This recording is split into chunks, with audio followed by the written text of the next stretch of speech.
Hello everyone, welcome back to Simplicity Reimagined. So today we're going to begin the finals prep study week, and this is just my agenda for tonight, so let's begin. El lavateador. Usar las máquinas para hacer ejercicio. After doing the Quizlet, I then moved on to the finals study guide for my Spanish class. I'm not super worried about this final because it's one of the easier days where I also have one more other final, and that's going to be English. Next, I moved on to creating a Quizlet for my AP Psychology class. I actually had a test before the actual final. So on Tuesday, I had a test on memory and consciousness, and then the next day on Wednesday, I actually had the final. So I actually prepared two Quizlets for AP Psychology, this one on memory and consciousness, and then the next one that's showing is the one for the actual final exam. Our final for the first semester would just include 70 multiple choice questions, all of them on vocab except for some for people.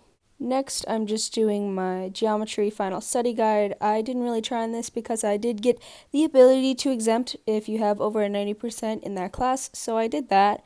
On Thursday, I then did my AP European History study guide for finals. It was basically 104 terms of people, places, concepts, big events in history.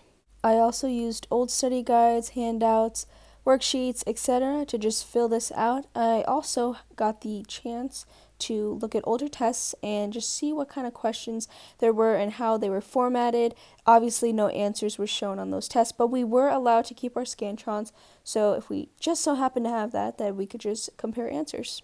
This was by far the most time-consuming study guide to fill out.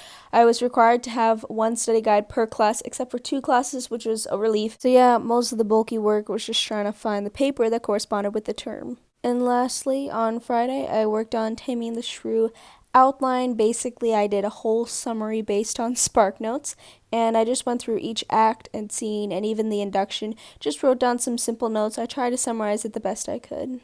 After that, I went back to AP European History. Based off the study guide, I just made a whole entire Quizlet on that, and then I went back to English, finished up the outline, and was prepping for the final. Now that was just 27 vocab words, simple things like independent clause, allusion, so forth.